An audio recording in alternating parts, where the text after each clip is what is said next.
you've officially been the university president for a week now. How are you settling in?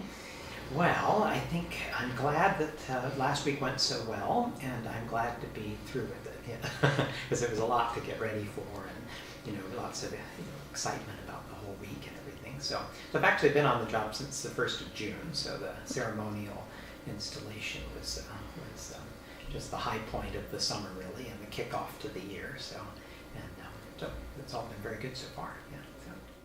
Can you tell us a little bit about what you've been working on over the summer?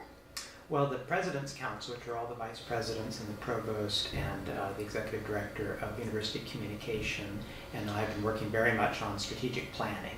And so you might remember that we have a thing called PLU 2020. That's our long-range plan, and that was approved last January. And so the idea is that that sets the big long-range idea of what we're aiming to do, but it makes several specific recommendations, but it doesn't get down to the nuts and bolts of exactly how and when we would achieve the different recommendations. And so the next phase is to put in all of those specifics. So we're all working as a whole campus community on how to make that long-range plan into a strategic plan. We have all the specific goals and milestones, and you can tell whether you've reached them or not. So that's the next phase. And we started that really formally in the fall conference last week ago Wednesday, 2 weeks ago today. We had all the faculty and the staff together in Olson, and we spent much of the day just getting ready to think about how to do strategic planning. So. All right. In a speech that you gave to the faculty recently, you talked a little bit about the study abroad program. As someone who has sort of studied abroad, going to school in the Virgin Islands, was that part of what drew you to PLU?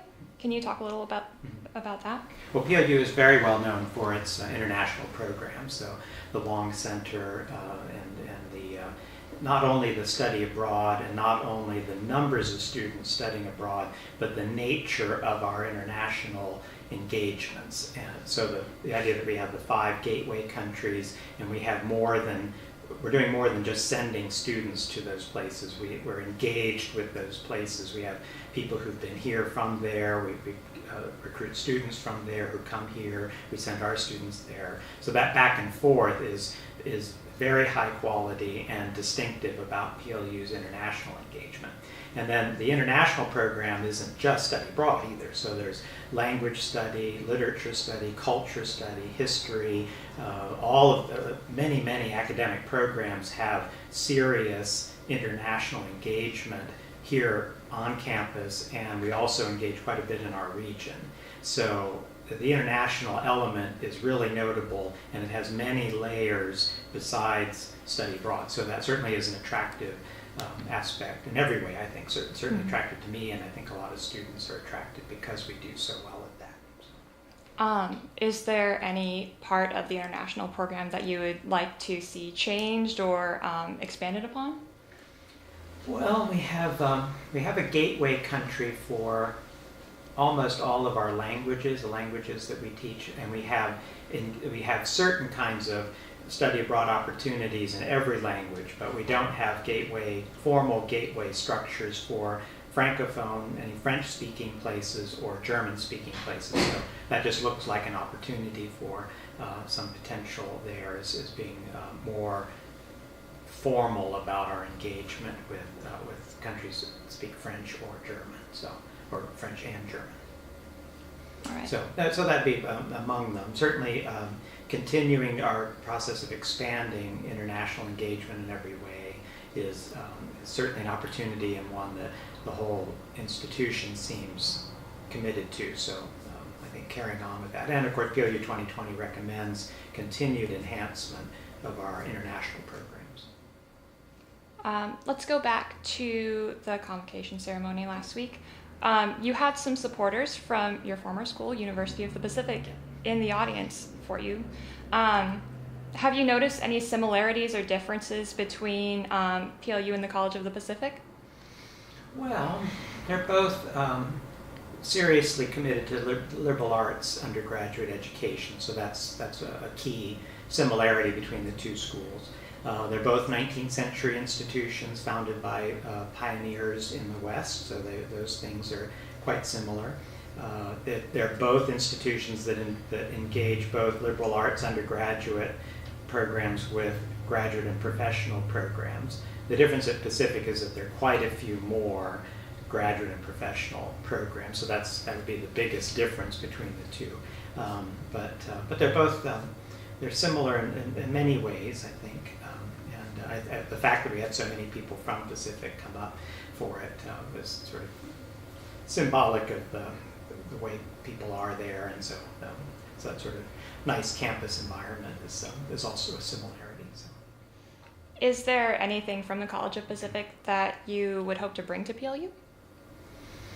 Well, I think we have some potential for additional graduate and professional programs and some opportunities for continuing education, and perhaps some more potential for summer classes. So I think some of those things Pacific does quite a bit of, and so there might be some opportunities to just to look to see how they've done it, and those are opportunities that we have here at PLU. So there are a few of those kinds of things I think that could be.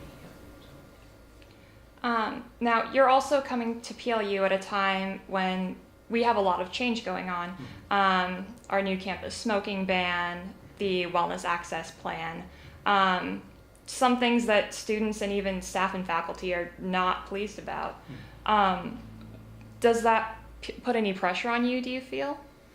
Well, we have a very robust shared governance system in place involving faculty and students and staff and administrators. So I think sort of allowing those processes to work is the best remedy for just about anything. I mean, once in a while there'll be some urgent thing that has to be decided, but in academic life, most of our decisions are things that we can be deliberative about and make sure that we engage every constituency and that we carefully discuss all the options and so on. So I think making sure that the shared governance system works robustly is the best remedy for just about anything that we might face. Now, you are a retired Air Force Lieutenant Colonel. What conversations or engagements have you had with the PLU ROTC community?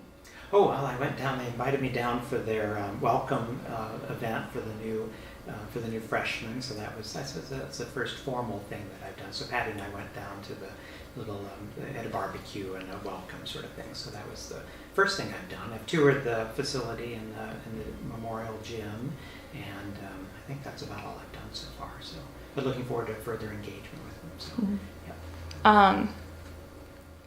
Now, I don't know a lot about actual ROTC, college ROTC.